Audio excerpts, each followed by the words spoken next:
बाळ, फ्रीजमधून श्रीखंड काढ ना. आम्ही पूर्वी घरीच बनवायचो श्रीखंड. त्याची चवच वेगळी होती. आता काय सगळं रेडीमेड. आजी, हे श्रीखंड खाऊन बघ. आज तुझ्या आईनं घरीच बनवलं की काय? हे आहे गोकुळचं श्रीखंड. अगदी जिभेवर रेंगाळणार. जिभेवरच नाही तर मनावरही रेंगाळणार. गोकुळ श्रीखंड, मनावर रेंगाळ. खरं तर महाराष्ट्रागा शोभणारा निर्णय, क्रांतीज्योती सावित्रीबाई फुलेंच्या महाराष्ट्रागा शोभणारा निर्णय हा 8 जुलै 2024 शासनाने घेतला. शासनाचं अभिनंदन. पण अध्यक्ष महाराज, निर्णय झाल्यावर ज्या काही अडचणी आहे त्या सोडवण्याच्या दृष्टीने मान्य मंत्री महोदयांनी अतिशय सकारात्मक उत्तर जरी दिलं सगळं तरी बात सही है मगर दूध में थोडा दही है.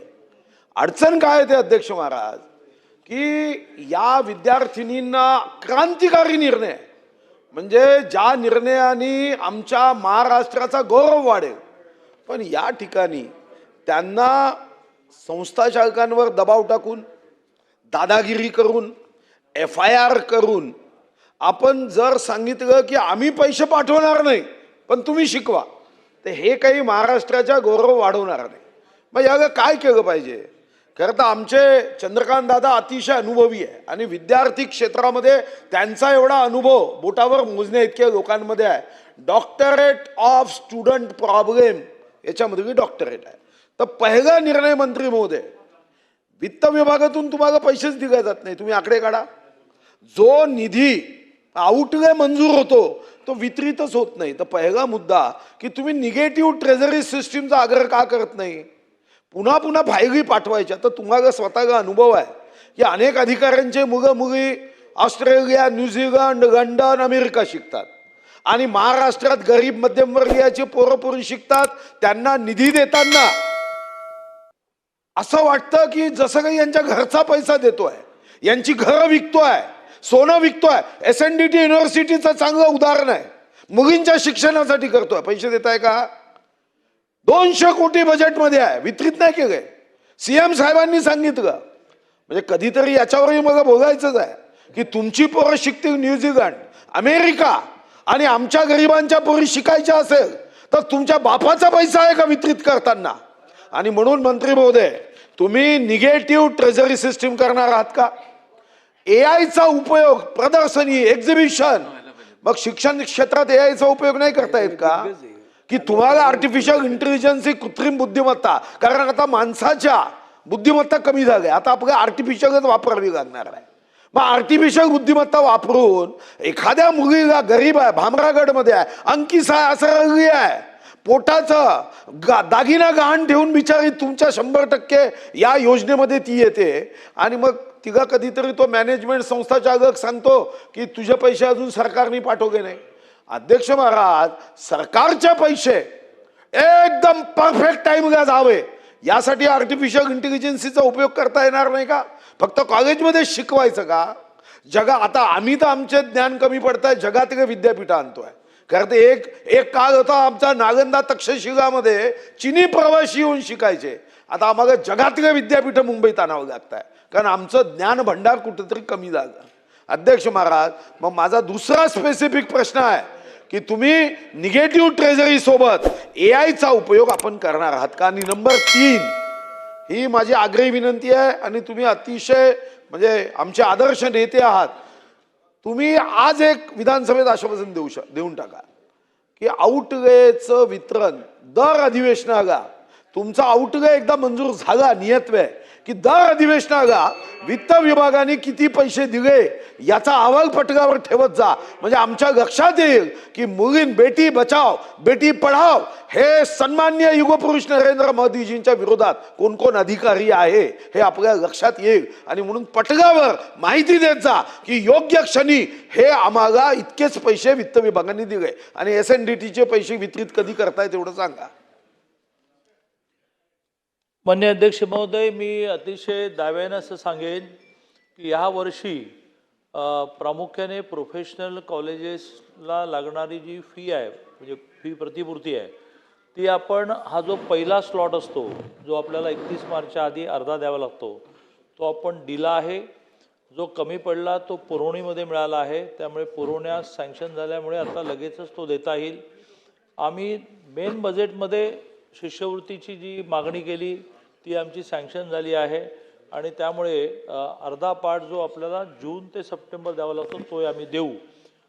थोडासा ओबीसीच्या फी प्रतिपूर्तीच्या वृत्तीमध्ये हा प्रश्न जरा जास्त आहे, कारण ती संख्या मोठी आहे, ती अमाऊंट मोठी आहे आणि मग आउटले सँक्शन होतो आणि व्यवहारात तो डिस्ट्रीब्यूट होत नाही.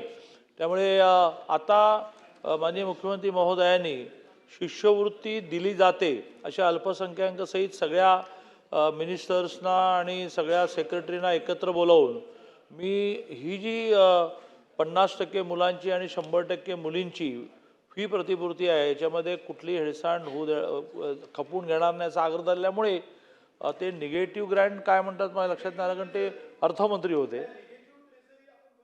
त्यांनी हे मान्य केलं की सॅलरी पाहिजे तेव्हा आपल्या आउटगेमध्ये जेवढी मंजूर आहे ते पैसे आपल्याला काढता येते. आता सध्या काय होते, तुमचे विभाग तिकडे फाईल पाठवतात आणि वित्त विभागामध्ये पुन्हा एकदा 2013 सारखी मंत्रालय आग लागण्याची शक्यता आहे. 58,000 फायलींनी आत्महत्या केली. आता पुन्हा फायलीला आत्महत्या करायची आवश्यकता पडू नये. तुम्ही निगेटिव्ह ट्रेझरी सिस्टीम विद्यार्थ्यांच्या शिक्षणासाठी लावलीच पाहिजे, म्हणजे पैसे तुम्हाला ताबडतोब काढता येतात. मी सुधीर भाऊंकडून मधल्या वेळात समजून घेतो, कारण आता जर मुख्यमंत्र्यांनी त्यांच्या बैठकीमध्ये त्यांनाही ह्या प्रश्नाची बोच निर्माण होऊन सॅलरी इतकीच इक्वल प्रायोरिटी शिष्यवृत्तीला दिली असतानाही हा प्रश्न राहील का हे मी समजून घेतो सुधीर भाऊंकडून आणि त्याप्रमाणे आग्रह धरेन.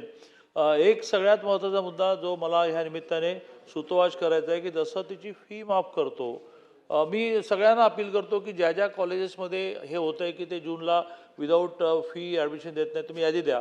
ते सगळ्या ठिकाणी मी डायरेक्ट जायला तयार आहे आणि डायरेक्ट ऑन स्पॉट ॲक्शन घेऊन टाकू आपण, कारण हे करताच येणार नाही. हां, त्यांना परवडत नाही वगैरे हा जो सुधीरभाऊंचा मुद्दा म्हणला तो आहे, तो हळूहळू जवळ आणू. जसं आता आम्ही पॉलिटिकल इंजिनिअरिंगची 100% दिली, काही अडचण येणार नाही. दुसरं मी सुतोवाच करतो की जशी फी माफ झाली, अदर फी पण आपण ट्युशन फीच्या पोटात टाकण्याचा प्रयत्न करू आणि तिला सुद्धा मॉनिटर करू. परीक्षा फीचा जो त्यांनी टेक्निकल मुद्दा सांगितला तो लगेच पाहतो. हॉस्टेलच्या बाबतीत सांगितलं की दरमहा 6,000 रुपयाचं सेवा भत्ता सुरू केलं, तसं 2,000 रुपये सरासरी तिला एक ॲडिशनली मिळावेत, ज्याला कमवा शिका म्हणतात. याची संख्या खूपच नगण्य आहे. ती महाराष्ट्राची 5 लाख करता येईल का असा एक प्रयत्न आपला चालला आहे. त्याच्यात विद्यापीठ काही कॉन्ट्रीब्यूट करेल, कॉलेज काही कॉन्ट्रीब्यूट करेल, सरकार काही कॉन्ट्रीब्यूट करेल आणि काही करून कॉलेजमध्ये किंवा विद्यापीठात तिला झालेल्या कामं, आणि कामं म्हणजे काय, तर लायब्ररीत काम कर, लॅबोरेटरीत काम कर, कॉलेजच्या आवारामध्ये झाडं लावण्याचं काम कर, आजूबाजूच्या परिसरातल्या काही सामाजिक प्रकल्पांना जाऊन 2 तास वेळ दे. यात 60 रुपये पर तास याप्रमाणे 2,000 रुपये दरमहा तिला मिळालेच पाहिजे आणि असे 5 लाख मुलींना मिळाले पाहिजे. याच्यावर आम्ही आता काम करतो आहोत. अशा प्रकारची कुठलीही घोषणा ही अर्थ खात्याशी बोलल्याशिवाय करणं हे बरोबर नाही, पण याची एक जुजबी संख्या ही प्रत्येक विद्यापीठात कॉलेजमध्ये असते, ती 5 लाखापर्यंत नेता आली तर एवढं सगळं करून पुन्हा 2,000 रुपये दरमहा, पॉकेट मनी शब्द चुकीचा असेल पण तिला अन्य खर्चासाठी मिळतील असा आपला प्रयत्न चाललेला आहे. हां, एक आणखीन म्हणजे जे मी वाचता थांबलो, कारण 30-32 मुद्दे आहेत. CET मार्फत जिल्हानिहाय स्कॉलरशिपसाठी केंद्र चालू करतो आहोत, म्हणजे 40 केंद्र सुरू करतो. त्या स्कॉलरशिपचा फॉर्म कसा भरावा, कॉलेजने काही अडचण निर्माण केली का, कॉलेजला रिएम्बर्समेंट चुकून भरली गेली असेल तर ती तिच्या डायरेक्ट अकाउंटला आली पाहिजे. यासाठी 40 केंद्र जूनपासून आपण सुरू करतो. ताज्या घडामोडी पाहण्यासाठी माझा महाराष्ट्र न्यूजला आजच सबस्क्राईब करा.